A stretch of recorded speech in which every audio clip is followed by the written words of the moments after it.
And good morning, Patriots. It's Chris Cordani. I'm here. Tony will be in just a little bit. He's in the midst of some weather issues, but we're going to take care of that right now. I have myself the outhouse in the back for my, well, I just enjoy that kind of wilderness here. So, anyway, let's lead things off with our guest who's here right now, the incredible and wonderful actress, Sam Sorbo. Good morning, Sam, and welcome to Wake Up Patriots. Well, thank you for having me. Welcome. I'm so thrilled to be here. Wake up, Patriots. Good morning, and we have the live chat here. We're going to take some questions from them as well because you wrote a book recently about homeschooling, and that's been an issue for a very long time.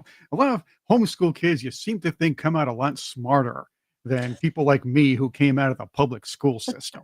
Although I'm a little less indoctrinated than most, because my parents encouraged me to think freely and, of course, use cognitive thought and learn those skills along the way. But these are things that homeschoolers find that it's a bit easier to teach when there's no interference out there. But let's get into that. Let's talk about your book and why you wrote it. Well, the book is Parents' Guide to Homeschool, and I wrote it to help parents wrap their arms around what we mean when we say we want our children to be educated. Because when you say you want your children to be educated, typically you don't mean anything like what they're doing in schools today. And so that's left us with a big conundrum, because then really what do we mean? Because we used to mean school. When we said education, we meant schooling.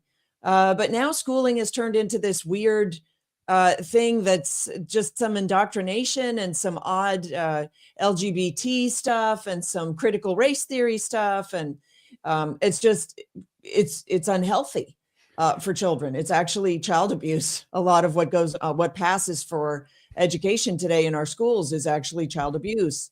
And so I wrote this book to help parents understand that they can be the best educators for their children of all. And unfortunately, that requires unpacking a bit of what schooling is and why schooling is not education and why it's almost never been really education. It went off the rails a long time ago, probably 100 years ago or so, was when schools started to go away from education and just into job training. And job training is not education. And so we have that holdover where we still think that we were being educated, but really what we were being is trained to obey, trained to not ask questions, trained to trust the expert, trained to not rock the boat, trained to not think, not try, not read, not ask. And all of that is anti-education, of course. And so, unfortunately, it requires a little bit of self-reflection. And then the good news is that home education is a lot easier than you ever thought it could be. And it's also more rewarding than you ever dreamed. And that's what homeschoolers are discovering. They're discovering that they love it. And their children are growing up outside of an institution, which means they are outside the box thinkers. And colleges are looking at homeschoolers and they're recruiting homeschoolers because these are creative thinkers. Schools kill creativity and home education actually inspires it. So it's a completely different paradigm. And you're right. The metrics prove that the home educated class they score 25% on average, 25% better on all of the standardized tests. I think you're right about that because my parents used to get really angry at me if I brought home a C or anything like that. And I'm thinking, boy, if they actually had me every second in school, I'd be doubling down on studying right and left, and I would be studying all day to make sure they're not on me and don't think I'm passing. That's a good thing to have parents keeping an eye on what your kids are learning all day, and that you're studying. That's pretty important as well. But I was listening to you say about 100 years, and I believe you're right. There's a book I read, and I interviewed the author several times when I was first doing radio. Her name's Charlotte Thompson Iserby. Wrote this thick book called The Deliberate Dumbing Down of America. My friend Dr. Corsi has an autographed version. I'm really jealous about that one. But anyway, Charlotte's been on with me several times.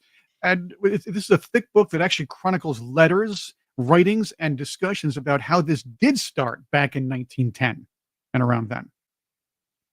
Yeah, and I mean, Charlotte was a pioneer. She's a hero of mine, and I'm sure that it was extraordinarily frustrating for her, as it is for me, to find that the schools have been so effective at infantilizing us, at disequipping us, at making us feel inept. That you have parents say, "Oh, I could never homeschool my child." You have parents say, "I could never homeschool my kid. I would kill him by Wednesday." I literally, I had a third grade teacher say that to me. And I looked at her and I just wondered, my gosh, do the parents of the students that you have in your classroom know that you speak that way about your own children? But also, parents who say, I can't teach my second grader, I wouldn't know what to teach. Look, you went all the way through school. Do you feel so inept that you can't teach a 7-year-old? I mean, Well, that really says more about you and your schooling. well, And so at the same time that you're saying I'm incapable, you're willing to send your pride and joy into that system that turned out an inept, self-admitted idiot. well, Like, I don't know what to do with that. Well, think about this. I do kind of see her point of view to a minimum because you're absolutely correct. But I do see her point of view because Whose every point time of view? the teachers as well. I'm getting to this Oh, because okay. when I was in first, second, third, fourth grade, there were these little boxes that talked about students' behavior, and I always got an X mark next to shows self control. So my parents would kill me by the time Wednesday rolled. But on a serious note, I do. Hold on. No, sorry. I was only I kidding. have to refute that. Okay. And the reason that first of all, I have to refute it because this is a lie that parents tell themselves that they would kill their children by Wednesday. That's a lie. The reason that you don't get along with your children is because you've institutionalized them away from you.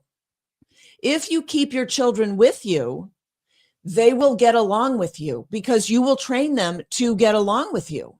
But the very act of submitting our children into the institution is, in a sense, an admission of defeat. It's saying, I can't handle this. You take care of it.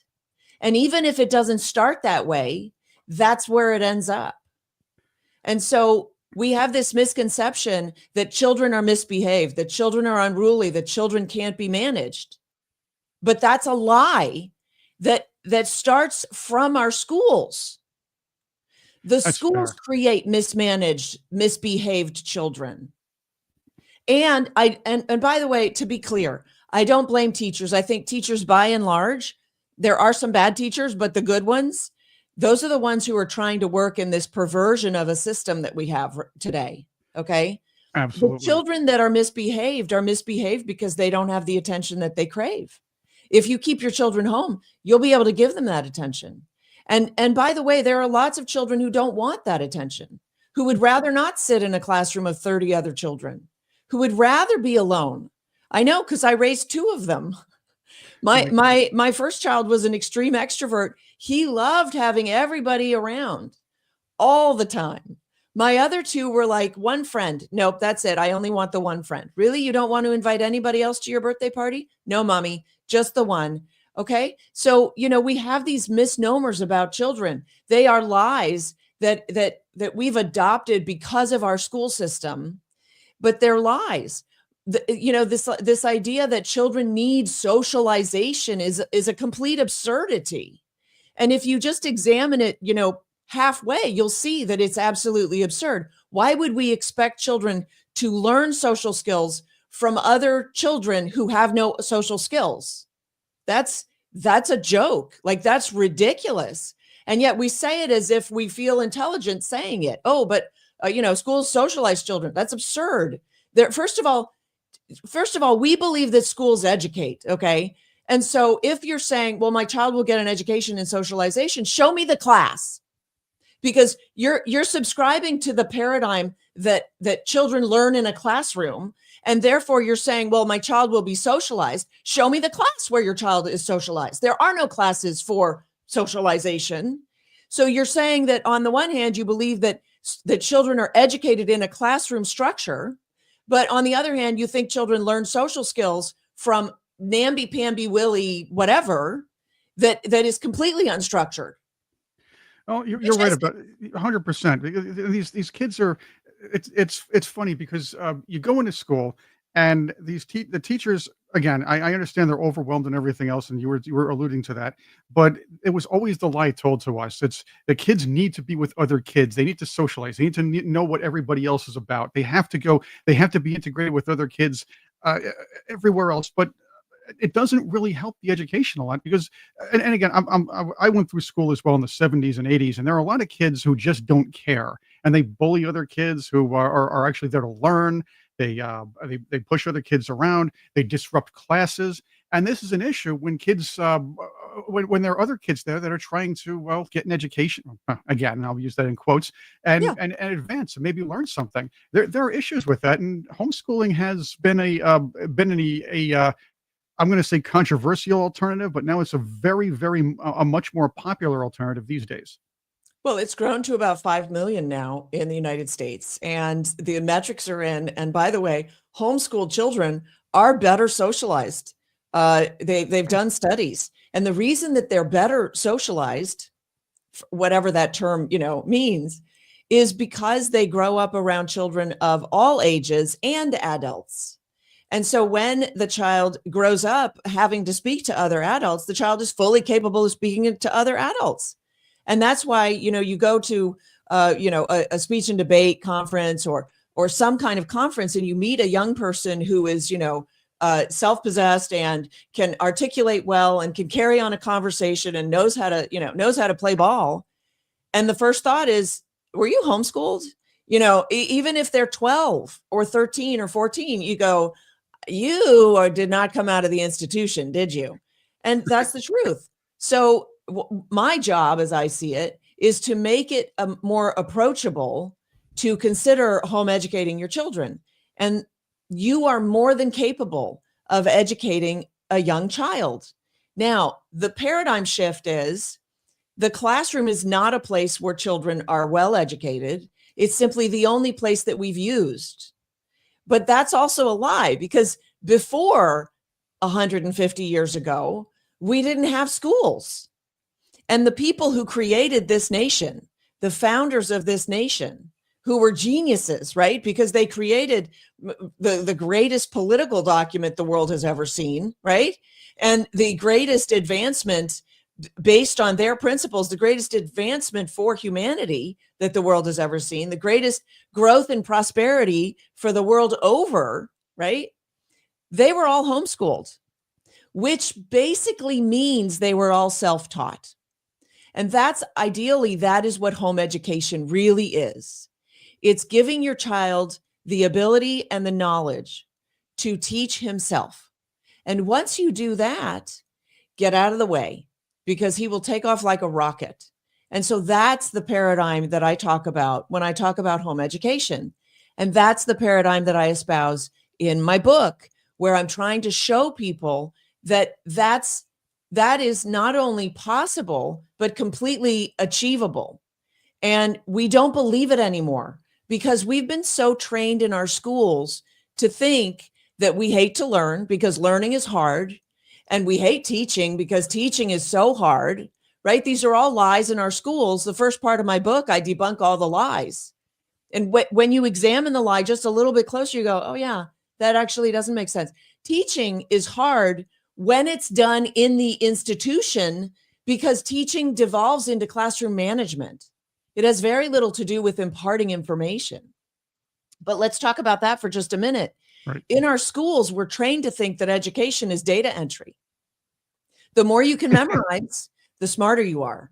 We That's know funny. that's not true. Yeah, remember the 90s whole language? I actually read a report on whole language from I forgot if it was the NEA or another organization, but the idea was they switched the education system, switched phonics. Yeah, I thank the Department of Education for that. They switched phonics to where you break apart words and you put them together, to whole language where you memorize words. And there were teachers reporting, bragging about how these kids have memorized 300 words after a certain amount of time. But how did they build other words? So whole word reading was an abysmal failure. It was instituted by the educators without any testing. They had no proof that it was going to work. But it sold a lot of books. Yeah. Because schooling is grift. Hmm. The entire school system is grift.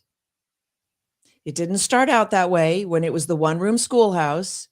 The parents got together, the parents in the communities got together, and they said, we want somebody to teach our kids to read because we're not that good at reading.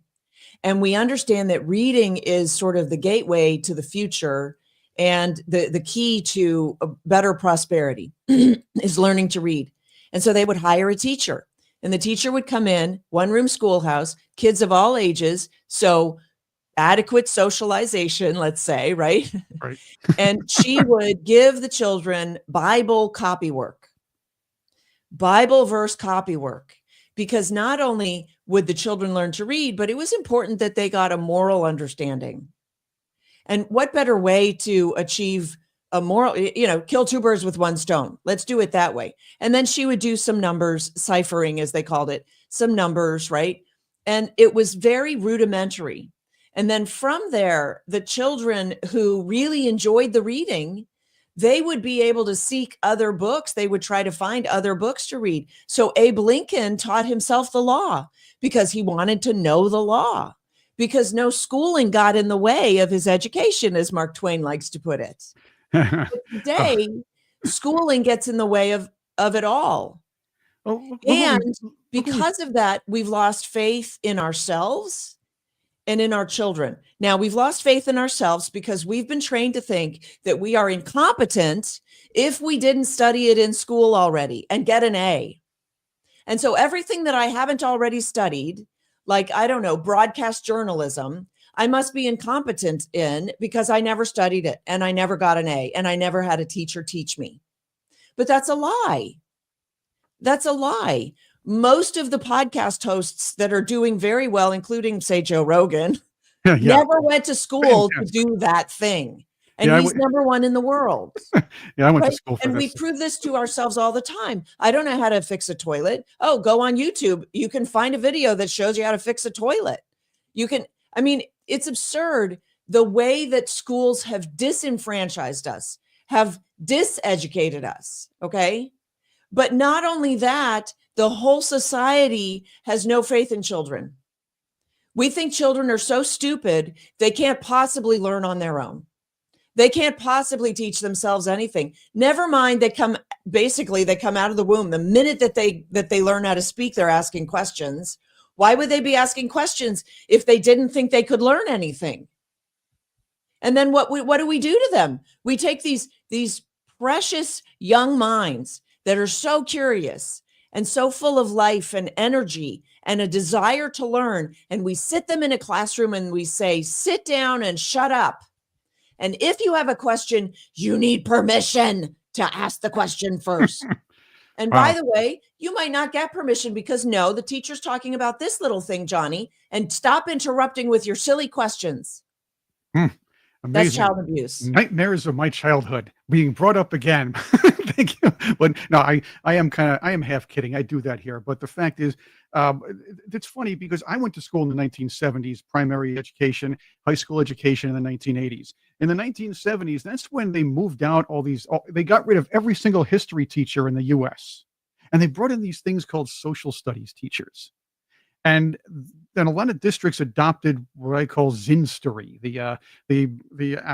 let's just say the pseudo academic idea of Howard Zinn's The History of the People's History of the Yes. World, People's History of People's the history U.S. of the United States. Yeah. Right, where history is only divided into oppressors and victims. And now this is what you have with the mentality today. You have 2.5 generations who are taught that way, Sam. Yeah. It's the How do you beat precursor that? of CRT. Right. And we understand. And so I want to speak directly to parents out there. Your education sucked. You were not educated. You were schooled. You know that. So stop thinking that sending your child into this institution is actually going to benefit them. It will not benefit them. Take them out, and figure it out. And you can do it. I believe in you. You can get this done, but you have to have a little bit of faith in yourself and a lot more faith in your child. And these days we have no faith in children. And that's why, and by the way, our culture hates children. Okay. We abort children and we shout it. Okay. We brag about the fact that we abort children. We have a On party. Twitter. Yeah. We have one of the two parties in our political system that actually so supports abortion, they're willing to go to the mat for it. This country, this culture hates children. We cut off their body parts and we call it gender affirming care. I mean, we don't trust children that they are curious. And I need to change that because we are disabling entire generations. We have generations of people who cannot think.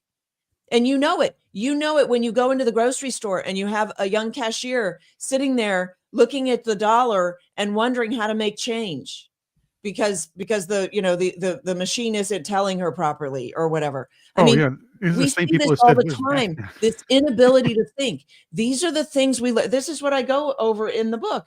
I Right. talk about, I'm hold it up right here, but I know you've been showing it, but in this book, the book starts with the lies in the system, but we also talk about this idea that the schools teach you don't ask because this is a barrier to entry. I have to draw attention to myself and show everybody that I'm the dumb one with the question. No, that's the worst. That lesson right there is don't ask. Don't you ask questions. Teachers running this classroom, you sit down and shut up. Don't ask, don't try. Failure's bad. Failure's the worst thing ever in the schools. Never mind that you ask any entrepreneur out there, any successful entrepreneur, what's the secret to your success? They go, failure. I failed several times. Benjamin Franklin said, I didn't fail 10,000 times. Thomas Edison said, I didn't fail 10,000 times to invent the light bulb. I found 10,000 ways not to invent a light bulb. So, and yet in our schools, we teach don't try. Okay. Don't think, just regurgitate what the teacher told you. How dare you think? Don't question the teacher. Don't offer other options to the teacher. She knows the way that she knows, and that's the way that it goes. And then don't read because the teacher read the book. She's going to lecture to you from the book. You don't have to read the book because the teacher read it for you. And so now we have a whole country of so-called Christians who don't open their Bibles because they go to church every Sunday and pastor's going to tell them what's in the Bible. And never mind that the pastors don't read the Bibles. The pastors don't even lecture or preach out of the Bible, barely. They'll look up one Bible quote for their sermon on how to be a good person. And Sorry, schools it's also. early. I'm getting my rant in early today. Well, I like the rant. I am enjoying the rant, and besides, I needed a new cool Charlotte Thompson Iser beat to talk to. So I have you now. So this is absolutely fantastic.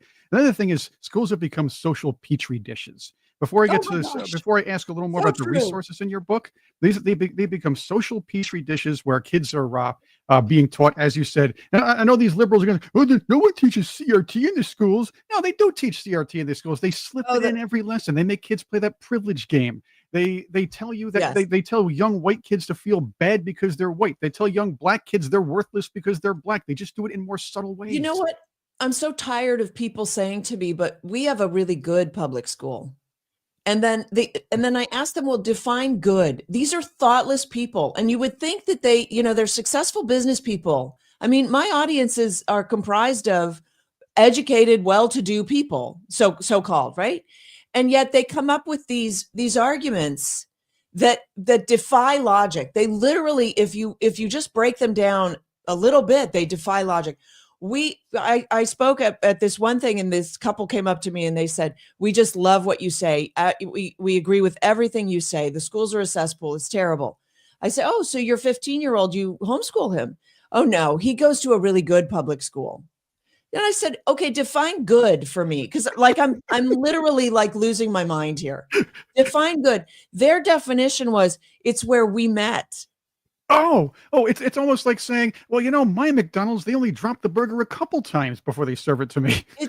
It's absurd. And then, there are all these people who think, well, my school is good because I like my let me tell you about teachers. Okay. Now, Okay. By and large, I like teachers.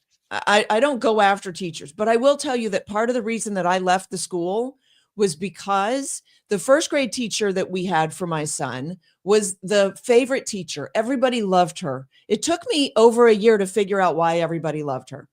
She kept a bowl of candy in her classroom. Wow. Bribery always works. Everybody loved her. She was the best teacher, not because she taught well, not because her results were excellent. It was because she kept a bowl of candy in the classroom. Okay. Yeah. Yep. My second grade teacher, I really liked her. I hung out with her. She was great. 5 misbehaved children in her classroom. It was a bear. She gave it her best shot, but you can't overcome that. You can't. So even though, 3 months in, she got the help that, that they were willing to give her, where they took the misbehaved children out of the classroom for periods of time, she really struggled. And we turned in book reports every month for 5 months. And I finally asked her, I said, how are Braden's book reports? And she said, oh, not very good. Like that. Like, and I hung out with her. Okay. And she never brought up that my son's book reports were crap until I asked her. And that was 5 months in. And I said to her, well, show me a good book report, which she did. She showed me a great book report. It was all cursive. It was beautiful. It was completely filled in. It was fabulous. I realize now that the parent had done it. I didn't think of that then. But she was like, yes, this is a good one. Like, look at that. Made me feel like crap. I started homeschooling my son. Like, I started doing book report with him after school every day to make sure that, like, he toed the line and he was up to par. And I realized, oh my gosh, I'm homeschooling. I'm just doing it at the end of the day when everybody's tired and cranky and hungry. And not only that, I don't like the stupid book report sheet that he has to fill in. That's just dumb. That's not adequate. That's not educational. That's just rote regurgitation. Like, it made no sense to me. And so that's partly the reason that I took him out of school. Another thing that they did was they gave me homework to do with him when we traveled. Oh, yes. I Parents put get it in homework. front of him and he looks at it and he goes, Mommy, we don't have to do this. Teacher says we don't have to do this in class. We don't have to do this. And I said, well, she gave it to me for you to do. Like, that is what you're supposed to do.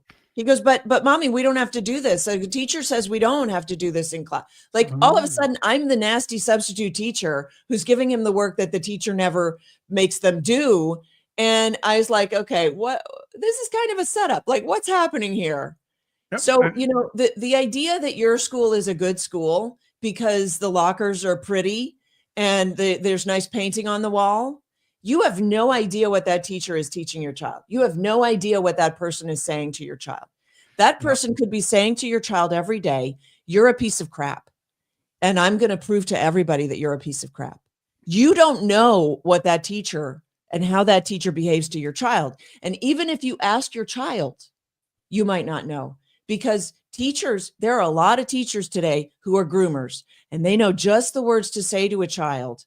Like, you're a piece of crap and I'm going to prove it to everybody. And if you ever tell anybody that I said that to you, I'm going to come after you.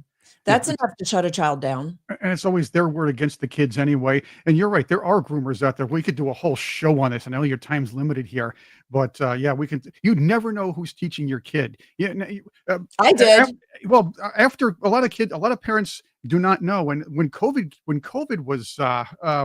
forced kids to learn at home, parents were listening and watching for the first time in a long time what their kids were learning. And I also attribute that to the rise in homeschooling in recent months. And I know your time's limited, Sam. So I know we can't. I'd love to have you on to re-rant about all this, especially with Tony. But in your book, you have resources for people who might be watching and their friends who might want to get their kids or might want to homeschool their kids. So let's talk about some of the resources in there and how people can actually get the book and autographed copy from your website. Right. So sorbostudios.com is the website. It has that book. It has a number of other books that I've written about education and also about other things. And so we've got a ton of resources there.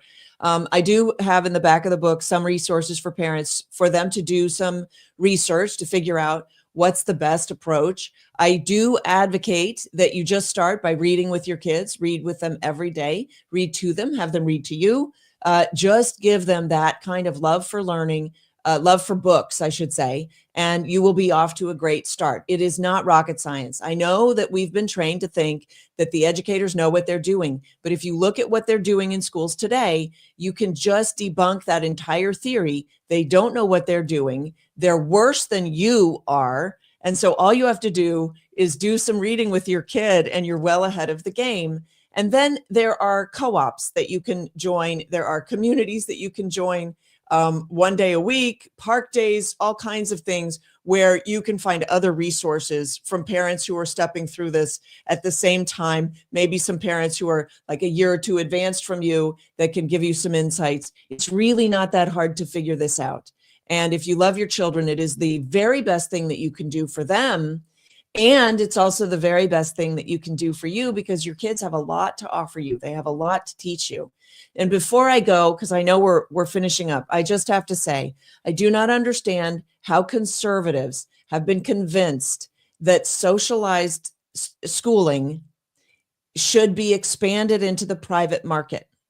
But they have through this idea of school choice, and the government money follows the child.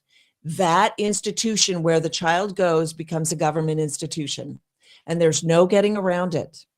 And so we have to be very careful because as we started this conversation, we established homeschooling is, well, let's say school will never beat homeschool. On the metrics, on the outcome, on anything, school will never beat homeschool. But the government is very much involved in school, and it's a big business. It is a lot of money. And the government has decided it can't take, because now homeschooling is like up, we got like 5 million now, it's growing.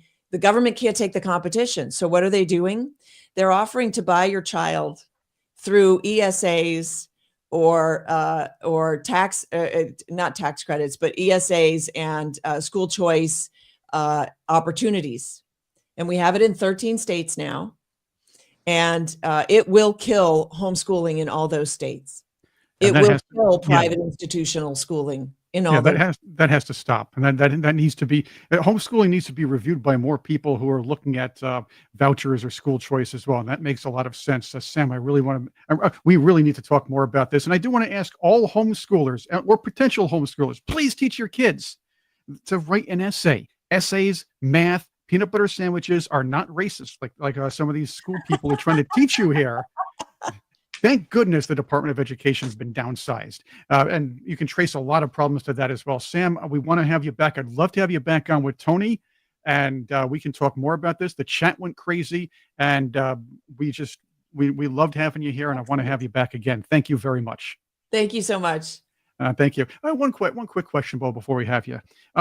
How hard is it to go to the gym and weightlift with Hercules next to you? Not hard at all. Okay. I like to throw that stuff in there. Sam, thank you very much. And again, once again, the book is Parents' Guide to Homeschool.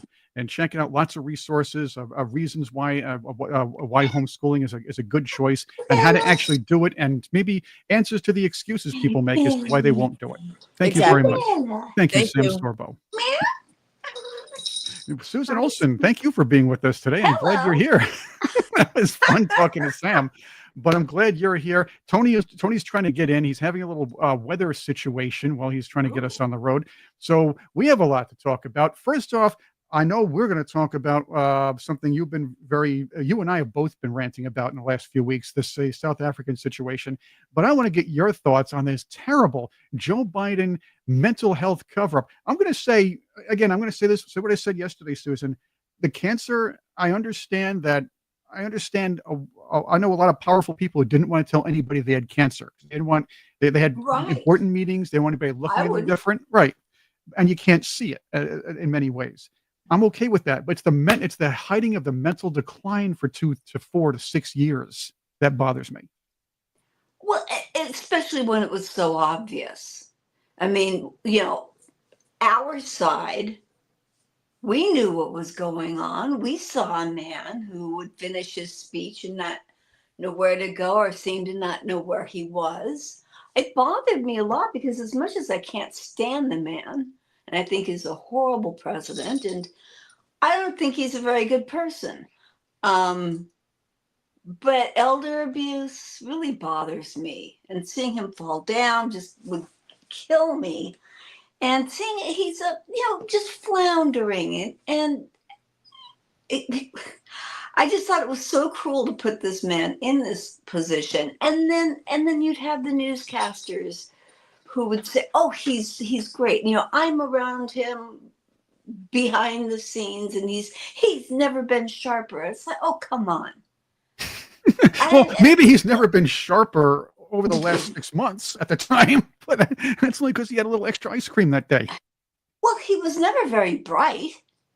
I think that was kind of well known. It was surprising to me that they put him up for president because he was kind of known for anything that Obama gave him. He didn't really succeed at.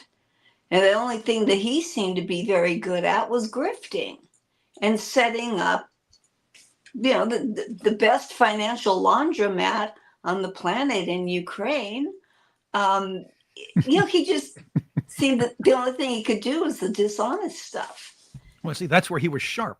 You see, that's why people thought he was kind of sharp. So how? Of course, he had Hunter and I was going to say that's where his family said, "Oh, we'll help you. Just make sure we get some." But he had an army of journalists, an army of Democrats who would just cover for him. And the worst, and one of the worst of them all was Jake Tapper, who's trying to tell everybody that, oh, now I'm the guy that's exposing this. When he was the guy who tried to cover for the stutter, he and other journalists were pronouncing Kiev because Joe Biden was doing it to cover for him. And did you get to watch Megyn Kelly just like take him down the other day? Or yesterday? Was it yesterday? No, I missed that. I've got to watch that. I love Megyn. Well, let's watch it. Okay. I did ask Joe Biden to be transparent about his health records in an interview in 2020. I did ask him about the fact that voters then he wasn't. thought that he was not transparent at all. No, he promised you that he would be transparent about his health records, and then he wasn't. And when you sat with him again, at all. including 1 month after the Jackie Walorski thing, you didn't ask him about it. You didn't follow up on the fact that he was falling up the stairs, that he was losing his train of thought. Look at his face. He's like, oh, crap, another person. This is not the first time this happened. I told the publisher this might happen, that there are some people out there that actually pay attention. Most of my watchers never did. I mean, these regularly. people are scum. These people that are so-called journalists. Well, I don't want to get ahead of ourselves here, but I think that the coverage of the South Africa situation has, we know BSNBC are scum, but I mean, CNN has hit a new low. These media outlets are just vile. And the people that report are liars, and they know they're lying. And Tapper's now acting like he is surprised. Oh my, really? He had dementia? Oh my! Oh, come on. He was probably told to cover for him. Yep. Every one of them, though. Every journalist is saying, "Oh, we didn't notice anything. The Democrats never. We're going to blame the Democrats." No, they were part of this. They were part of the whole thing. They covered for him each time. The stutter was the big one. I know a stutter. I have a stutter. You see the stutter here. I try to hide it. See, there it is again. But the point is, I have one. I know what a stutter is. He never had one. I watched his videos. I listened to him talk. I've been a journalist. I've been a broadcast journalist for years. I know what's going on. He never had a stutter. They lied. They lied about the whole. Sure. Yep. And they covered. Sympathy. They tried to cover. Yeah, interviews. They covered. And the stutter doesn't give you dementia. No. Although in my case, you never know. I mean, he may have had one when he was a child. Whoop-de-doo. Yeah. That doesn't excuse the fact that there is a man. Look, I forget who said it. Maybe it was Russell Brand, but so we look at Joe, and everybody that has an elderly parent knows there's that point where you take the car keys away. Joe's at that point. Well, that leads me to the question: who was controlling the auto sign? Who was controlling his, or who was signing any bills for him? Who was signing orders for him, and who was signing the Same pardons people, for him? same people as always, a deep state. I mean, yeah, he wasn't doing anything. And so, I'll say things like he should be put on trial for treason and yada yada, but it wasn't him. And it never would have been him, even if he was as cognizant as he had been when he was vice president. It still wouldn't have been him. He was nothing but a fixture so that they could run things and have this guy be, their poster boy. I mean, that to me that was very obvious that he, that the bad people, the people that don't get elected, were going to be in charge, and that was one of the many reasons for not wanting him to Well, win. that was the idea with Barack Obama. He was the puppet at the time, or at least talked about as the puppet. When he Yeah, got more involved, he became a puppeteer, or maybe somewhere in the middle, or at least the face of the deep state. We're never going to see those faces. We're never going to see the people. We're just going to see the those like Barack Obama, Susan Rice, Jankowski, people like that, and Strzok, Brennan, and Comey, who are the figure or the faces of the deep state, but they're not the people controlling things as well. right. And even those people, the faces that we can see, aren't being punished. I mean, I'm getting really sick of. It's reminding me of the old QAnon days. Trust the process. Yeah, there we go. The sporty chess. Well, look, No, nobody's being held accountable. we all know the globalists and journalists lie, and they don't hold certain governments accountable for anything. This is how China gets on the Human Rights Council at the UN. But let's get to Or this. Iran. Remember when they were Ahmed dinner jacket? He was like the head of a women's rights thing. Yeah. Okay. The UN has its collective, and believe me, collective is the proper words, heads up their elbows, if you will, because they really can't tell the difference. Speaking of Yeah. people who can't tell the difference between their, well, let's just say top portion, their elbows and their posteriors, Tim Kaine got schooled by Marco Rubio on what we're going to talk about today, the South African genocide, which has been going on for decades. I've discussed this in the past on past radio programs and things like that. Even in polite conversation, you can't talk about it because, well, they're a minority government. Blah, they can do whatever they want. This is just social justice. Well, now we're talking about stealing land without Yes. compensation. We're talking about running this country into the ground, and we're talking about killing and seeing about killing these farmers. Hey, hear what Marco Rubio said when he took down Tom Kaine or whatever about this about him trying to push the globalist narrative on South Africa.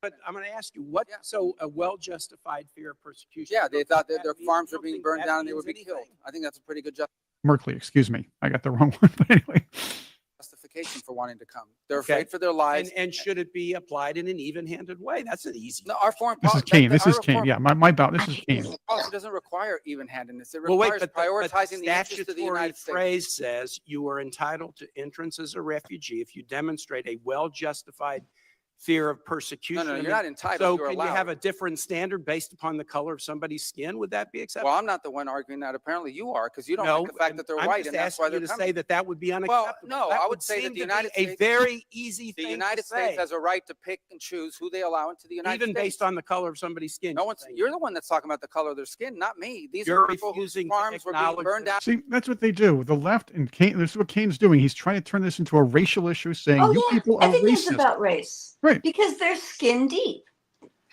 Uh, I've gotten my panties in a bunch about this because it seems like 10 years ago, it was maybe 7 or 8, and Lauren Southern was making her documentary Farmlands. I think I gave a token of a donation to her to help her do this, like $5. And I was, eagerly awaiting the documentary to come out, because I said at the time, these are people that really need to leave, that they can't get out. and they really need asylum. Boy, we'll never let them in because they're white. But you just wait.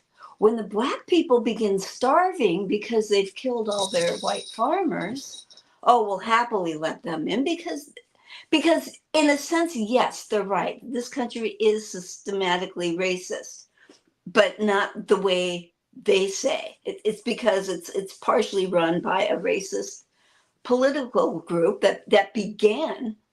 The Democrat Party started to keep slavery. They created the Ku Klux Klan. They've remained racist, but they do it in a different way now. Now they show their racism through programs that only say, we know you can't succeed because you are lesser than. So we're going to give you money in this and that. They're the true racists. I've been saying it for years, and now it's happening. I thought Trump was letting in 8,000. I've been busy editing, so I haven't really been watching the news quite as much. And to find out at this point it's only up to 59 people. Yes, 59. Oh, but he's a racist because he's only letting them in because they're white. And then to watch Don Lemon lying. And they're saying that these people got their farmlands through apartheid. No, they've had this land for over 300 years. Now, there may be some land that was wrongfully given away during apartheid. Apartheid was not right, but things ain't any better now without it. Apartheid, as you said, was not right, and the reform idea was noble. Ronald Reagan used a long, I guess, a long game diplomacy called constructive engagement to try to get both administration to ease up on apartheid year by year, and they did that. And then the globalists, the just being born globalists at that time, where they're starting to get the power. This is where they brought in Nelson Mandela. He was the big hero. Now I get it. We did this. We'll talk about him. Stephen Biko was the first one I heard about, and he was a real political prisoner. That was a real good song too. Right, a great song by Peter Gabriel. Yeah. But instead of canonizing guys like that, they brought in Nelson Mandela because he was the leader of something called the African National Congress, which sounds nice, but it was really a Marxist socialist it's a communist organization. party. So while the globalists were promoting the communists and socialists because they were the predominantly black party, they were pretty much, it's almost like either they had no choice or they wanted to instill a Marxist government there to see how it would work. Yeah, it could have been a big experiment. Well, that's failed because now South Africa has become the carjacking capital of the world. Yes. You have President Ramaphosa saying, oh, well, he's endorsing "Kill the Boer," the song. His administration's allowing or condoning the taking of of white farmers' land. And they're orchestrating it. Yeah, orchestrating without compensation. They're condoning the murders. Yep. Yeah, you see what happens. Somebody breaks into their farms. You have no choice but to let them in, take whatever they want. You try to kill them, you're in trouble. When you make a move, they think they can kill you with impunity because the government is sponsoring all of this or is encouraging it. And it's not just killing; they're torturing, and they will take. I mean, it reminds me of the kinds of things that jihadists do. And this isn't jihad. It's not Islam sponsored. But I mean, if you can take a child and boil them in front of their parents, there's something very wrong with you. That's right. And you know what? Cyril Ramaphosa, that's a traditional African name, Cyril.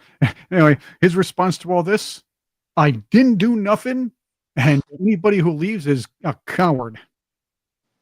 Well, I'd rather be called a coward, I guess. Yeah.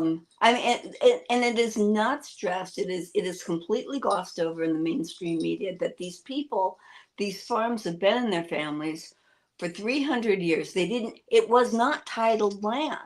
They took land, way off the beaten track and farmed it. And South Africa was a great exporter of food. And now they're facing food shortages because they're giving the land away, but not to people that want to farm it, to people that just want to sell it. It's turned into one gigantic blue city. A blue American city. Well, it is, and I'm sorry, but at some point, human nature has to be accounted for. We have different types of people. There are different types of horses. There are different types of dogs that are known for certain really great traits and really not so great traits. And I this almost seems to be a society of people that can't govern themselves. But you don't. Right. I think it's different in Northern Africa. Well, see, they can. This is my. I agree with you to an extent here, but this is actually what they wanted. This is a communist socialist government. The idea is to make sure everybody is equally as poor as possible. Therefore, the political class can run everything, shake hands and say they'll give you a little bit because you have nothing. They give you a little bit here, a little bit there, and they just train you to think of the government as your provider, as your father, if you will, as your nanny, if you will. And meanwhile, they take every bit of the spoils, they take every bit of the profits, while their people tend to suffer. But many of them are suffering pretty much equally. And that's a Marxist that is government. what happens with communism. Everybody is equally poor. Right. And you're right. It's this thing of keeping everyone hungry. Give them a little bit, just enough to keep them coming back, but not enough to fulfill them or make them feel strong. Right. And this is what, and again, this is something that people really aren't allowed to say. But Nelson Mandela was the leader of the party that endorses such things, the Marxist African National Congress. I understand he was thrown in jail for speaking up about apartheid. And I get that. Well, no, I understand that, though, and that's fine. Winnie was worse, if I remember correctly. She was horrible. And when she was the president of the country, she was pretty much more of an iron hand than, let's just say a lot of other people. The necklacing. Yeah. She was on some talk show that they were interviewing her. It was on YouTube. And I actually wrote to the host. The hostess, and she wrote me back. How dare you speak of Winnie that way? She's a hero, and la la la la. She's a monster. She is inhumane. There's something terribly wrong with this woman. Now Nelson did divorce her, and I do believe that Nelson himself was a better person than his party. I do. I think when he got out of prison. And he read the speech with all the enthusiasm of a child reading a book report that he didn't write. It wasn't his words. You had that one with Sam, all right? It was not his words. Later on, when he went to speak, he used his own words, and he did not want violence. He didn't condone violence. But he got out of prison. There he's going, we've got to, we have to take back this country, and inciting violence and hostile takeover. So I think as a human being, he might have been a little better, but as a public figure, he was no hero. I was in Jamaica when he was in prison, and singing along with free Nelson Mandela. This is a great cause, and apartheid is horrible, and those things are true. But I think he was in prison in the first place for violent actions, for being a part of things like maybe a car bomb, if something, things like that. He wasn't a prisoner of conscience. Because I think that's another misunderstanding.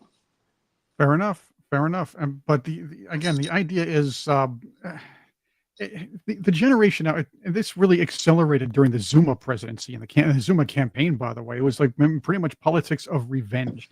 This is why leftists, Marxists, and communists are telling America, well, Trump is out to get revenge. That's only because they're reflecting what they would do. It's projection. They're projecting what they would do on us. That's exactly. Yeah.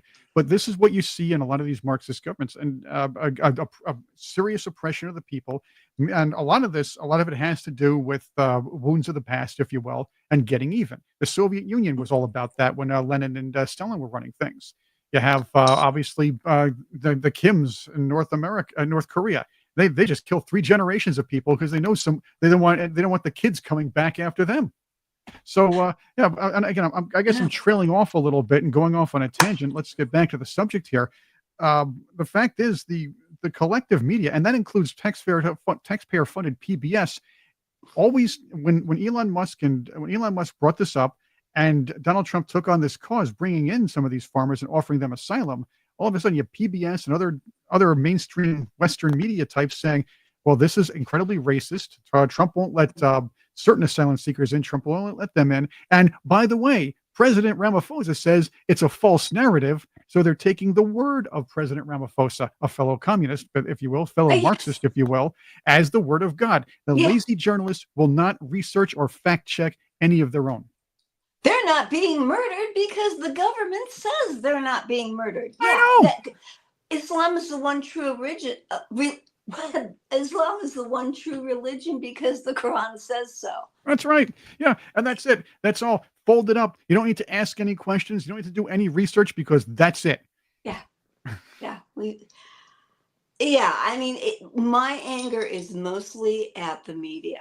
Right. That's where it lies right there, because they lied about the whole thing. It's look, I talk a lot about Walter Duranty and what he did to promote, and it was pretty much the PR agent for Joseph Stalin and for Marxism around the world via the New York Times. And he won a Pulitzer Prize, and the New York Times still has that Pulitzer Prize and still honors Duranty for this kind of story. And the Times has been reporting like this for over a century at this point. So let's take it back to the idea that these other news media people are thinking the same thing. Well, you have to put certain people, like the supposed oppressed or historically oppressed, they have to always be portrayed in a positive light, no matter what's happening to who within their confines. It's the oppressed and the oppressor. That is the Marxist way. That's the only categories that people are in, and they keep their own people oppressed, but they'll let them go, wind them up and let them go when it comes to revenge. So they want them to demonstrate. They want them to be violent, especially amongst each other, because then there's fewer people to feed. But they never give them anything, and it takes people so darn long to realize that they're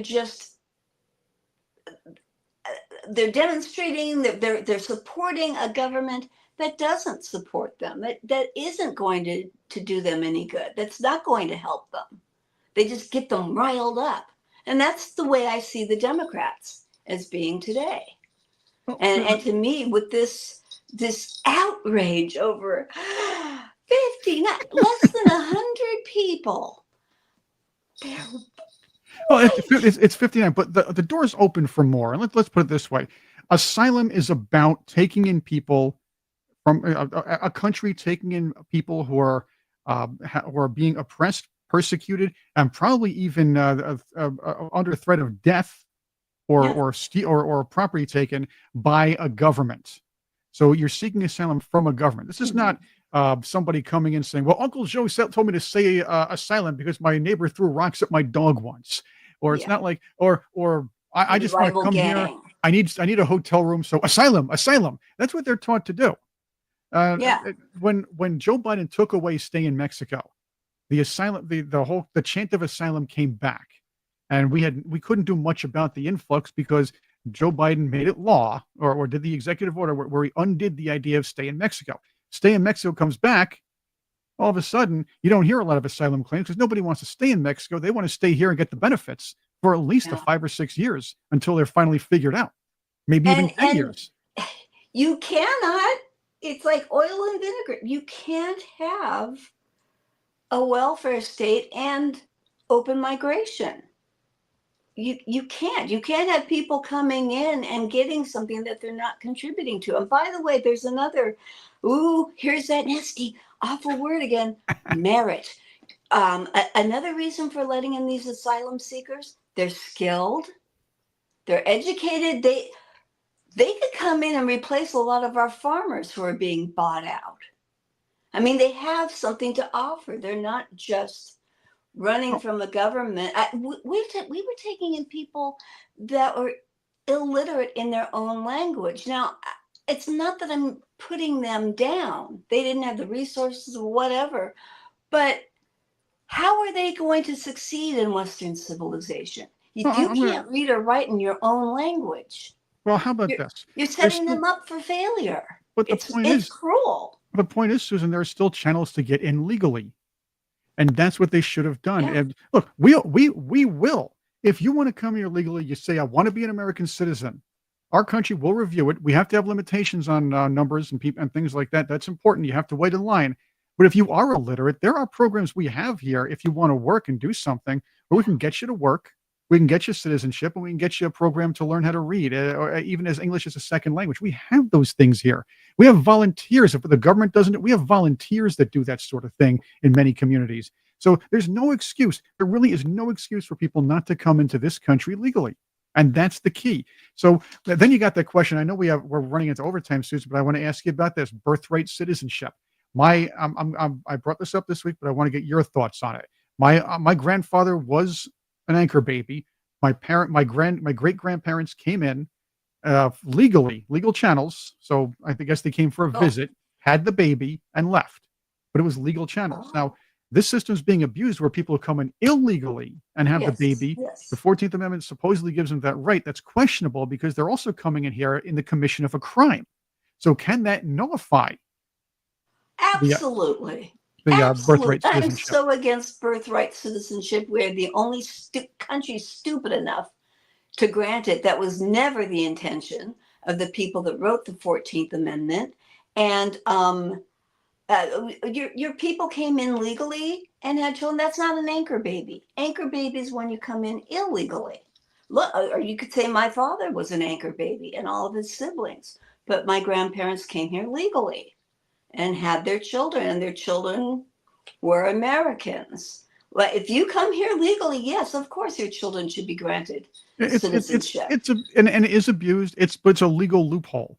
And the idea is you did Mhm. come legally. We really can't fight that constitutionally. But now you're asking people who committed a crime and the commission of the crime entering this country, illegal entry is a crime. Yeah. And so an illegal reentry, I believe, is a felony at this point.